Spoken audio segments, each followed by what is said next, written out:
नमस्ते छात्रों। Last video में अपन ने भौतिक एवं रासायनिक परिवर्तनों के बारे में पढ़ा था। अब इस वीडियो में अपन को ये पढ़ना है कि भाई लोहे पर जंग कैसे रहता है। जब अपन लोहे को अगर खुले में छोड़ते हैं या पानी के संपर्क में आता है, लोहे के अगर ऊपर पानी के अगर संपर्क में आता है तो लोहा पानी तथा ऑक्सीजन से अभिक्रिया करके जंग का निर्माण करता है। इस प्रक्रिया में लोहे पर जंग लगने की प्रक्रिया होती है। यहाँ लिखते हैं लोहे पर जंग लगना।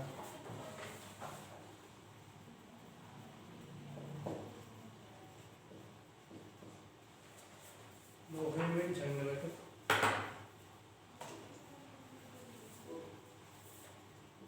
लोहे में जंग लगना।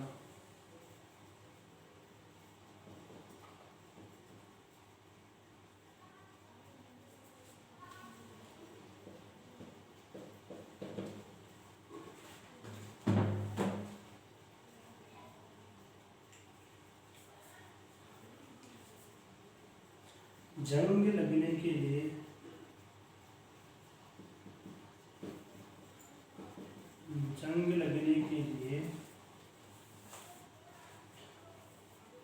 ऑक्सीजन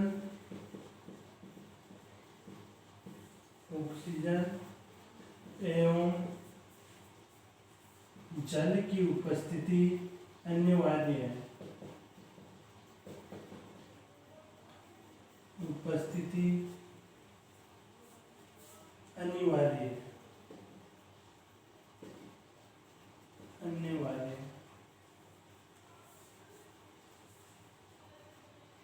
लोहे की अभिक्रिया, लोहे को लिखते हैं अपन Fe से, और इसकी अभिक्रिया ऑक्सीजन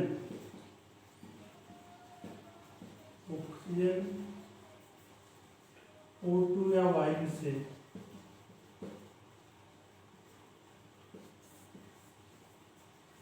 तथा जल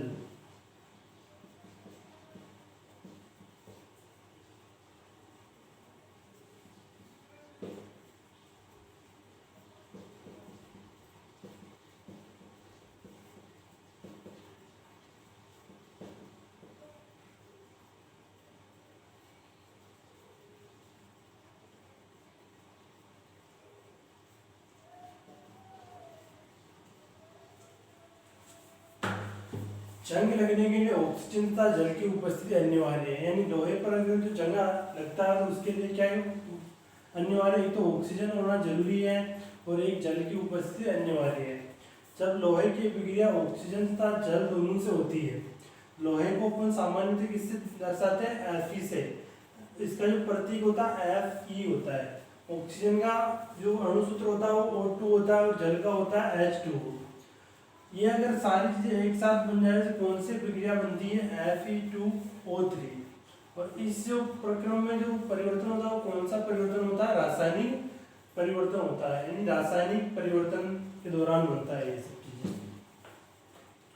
और उसके बाद अपन जो कोई सी भी चीज होती है यानी जिस पर लोहे को अगर जंग से सुरक्षित करना तो उसके लिए अपन क्या क्या चीजों का प्रयोग करना चाहिए।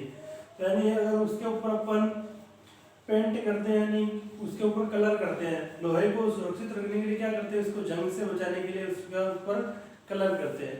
और बहुत सारी चीजों को ऐसे लेपन भी करते हैं, परत चढ़ाते हैं जैसे, तो अन्य धातु की, जिससे उसकी लोहे की जंग से मतलब बचाने के लिए उसको सुरक्षित रखा जा सकता है।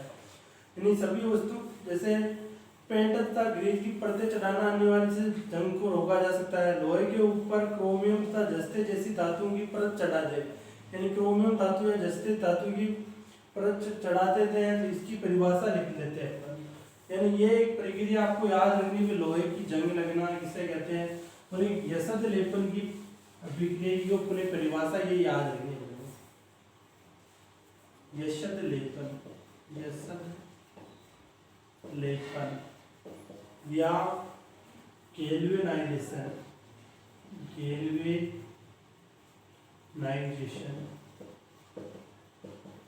ये क्या होता है? यशद लेपन जब लोहे पर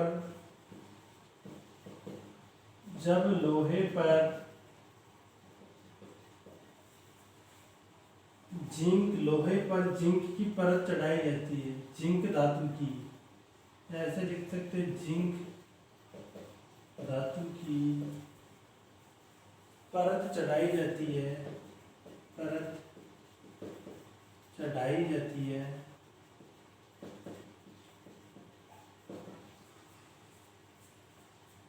इस प्रक्रम को या इस प्रक्रिया को यशद लेपन कहते हैं। यशद लेपन, यशद लेपन तथा गैल्वेनाइजेशन, गैल्वेनाइजेशन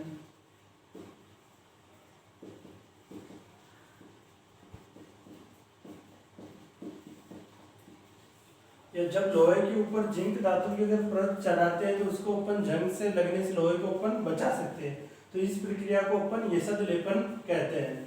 फिर अपने को एक पड़ता स्टेनलेस स्टील किसे कहते हैं। इसकी जो अपने को परिभाषा ध्यान रखनी है, स्टेनलेस स्टील में कार्बन और क्रोमियम, निकल तथा मैग्नीज जैसी धातुओं को मिलकर बनाया जाता है जिसपे जंग नहीं लगती है। तो नोट लगा के लिखना अपने को, stainless steel, stainless steel, stainless steel में लोहे कार्बन और क्रोमियम,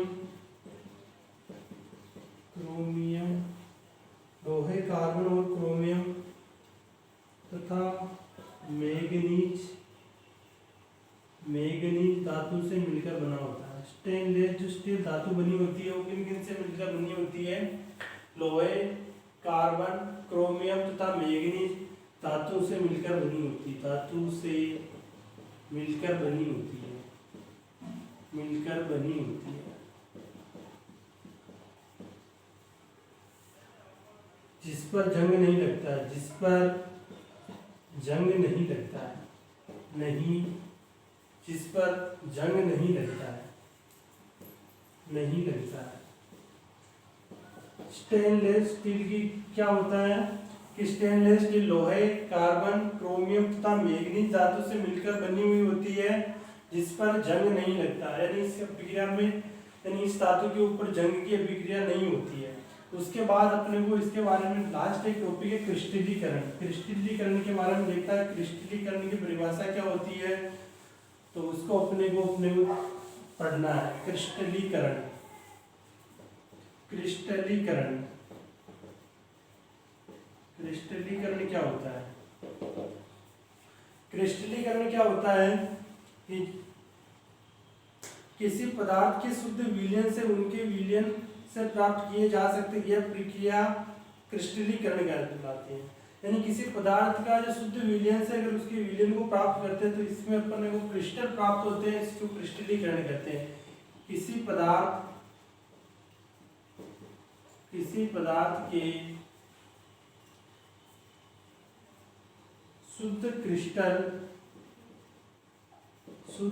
क्रिस्टल उसके विलयन से, यानी उनके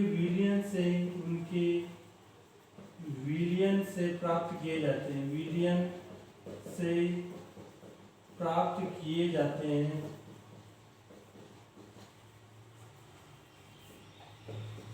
इसे क्रिस्टलीकरण कहते हैं, इसे क्रिस्टलीकरण कहते हैं। किसी पदार्थ के शुद्ध क्रिस्टल उसके विलयन से प्राप्त किए जाते हैं, इसे क्रिस्टलीकरण कहते हैं। इस प्रक्रिया को अपन क्या कहते हैं?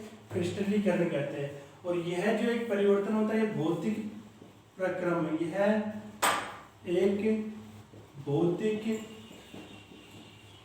यह एक भौतिक परिवर्तन का उदाहरण है।